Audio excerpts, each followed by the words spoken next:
đây cái đôi chỉ chụp số đó bọc mày bọc ổn tỏa khní chụp chụp màn đồng tiền hai nước trong video thứ mấy hai video nông phong nàyคือយើងបន្តពីវីដេអូមុនគឺផាសទី3អ្នកនរគ្នាពី3អីពុកម៉ែបងប្អូនអាចនឹងឆ្ងល់ថាអីគាត់តែមកវីដេអូទៅលេងកពតសល់ឡើងពី3វីដេអូតែឯងដោយសារតែខ្ញុំកាត់វែងទៅអ្នកនរគ្នាអាចនឹងធុញអញ្ចឹងណាអញ្ចឹងខ្ញុំកាត់ក៏ខ្លីៗទៅអញ្ចឹងខ្ញុំកាត់ខ្លីៗដើម្បីកុំឲ្យអ្នកនរគ្នាក្នុងការទស្សនានឹងទៅវាពិបាកក្នុងការមើលអញ្ចឹងណាឬក៏ធុញក្នុងការមើលអញ្ចឹងទៅអញ្ចឹងគឺយើងចេញពីផ្សារក្តាមមកគឺយើងទៅរកអីកន្លែងអីញ៉ាំបាយដោយសារតែពេលហ្នឹងយើងថ្ងៃដែរហើយមក11 12ហើយអញ្ចឹងមានអារម្មណ៍តាក្លៀនបាយខ្លាំងមែនទេអញ្ចឹងខ្ញុំជីតាមឆ្នេរ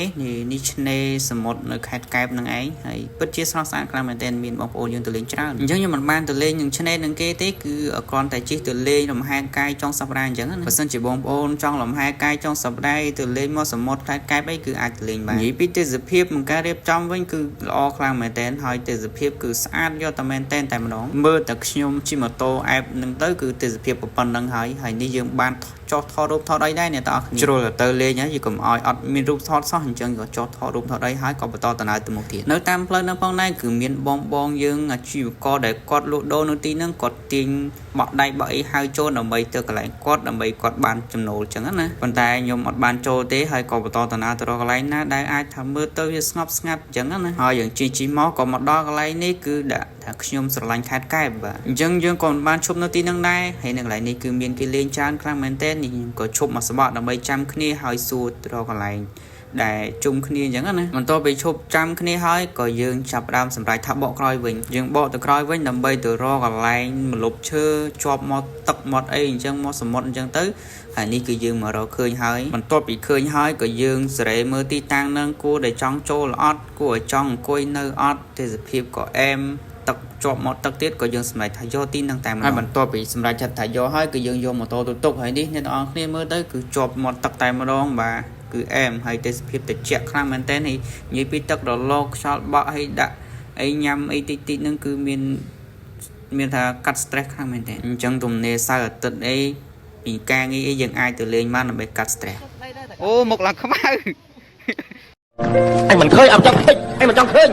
អញមិនចង់ឃើញអ្វីទាំងអស់ទៅអូកាមេរ៉ាអត់ដូចរបស់ខ្ញុំសោះតោះប្រគួយយើងធ្វើដំណើរទៅមួយបាទចេញកាមេរ៉ាយើងនេះបន្ទាប់ពីយើងបានយកម៉ូតូយកអីទុកហើយយើងក៏យកអីវ៉ាន់យកអីសម្រាប់ដាក់នៅនឹងណាហើយក៏រៀបចំអីញ៉ាំទៅប៉ុន្តែអត់ទាន់មានញ៉ាំអីភ្លាមទេអ្នកនរគ្នាគឺនាំគ្នាថតរូបថតអីលេងសិនហើយនេះមកសមុទ្រគឺអែមខ្លាំងមែនទែនទឹករលកខ្យល់បក់អីចឹងអែមចាំដល់ហ្នឹងឯងអីកាមេរ៉ាអូទៀតឯងអញហើយចាំបានផ្ទះបាញ់អត់ទៅមែនអ្នកគ្នាទៀតយើងមានហូបញ៉ាំអីច្រើនទៀតមុខហូបឆ្ងាញ់តែទៀតចាំទៅទស្សនាអ្នកនេះអីក្លៀកកន្លែងទៅមើលខែនោះផ្ោះតាយើងគាត់កំតែពឹងឲ្យខ្ញុំកាត់វីដេអូហើយស្អីក៏ស្អាតមានអារម្មណ៍មិនដែរមកសមុទ្រមកអីចឹងយើងមានអារម្មណ៍មិនដែរសម្រាប់ខ្ញុំវាអាច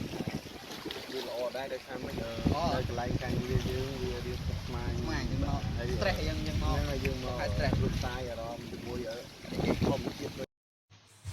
អបជនលោកអើយអបជនលោកអើយលោកអូយខ្លាចអូយសន្តិសាហើយលោកអើយអូយគេហើយចំពោះវីដេអូភាគ3របស់យើងក៏ឈានចូលដល់ទីបញ្ចប់ផងដែរសូមរងចាំទស្សនានៅភាគទី4គឺជាភាគបញ្ចប់របស់យើងបាទដោយសារតែខ្ញុំកាត់រៀងខ្លីៗទេខ្លាចអ្នកទាំងអស់គ្នាធុញអត់ចង់មើលអញ្ចឹងណាអញ្ចឹងហើយកាត់រៀងខ្លីៗហើយអរគុណសម្រាប់ការទស្សនាសូមកុំភ្លេចចុច like ចុច follow ម្នាក់មួយផង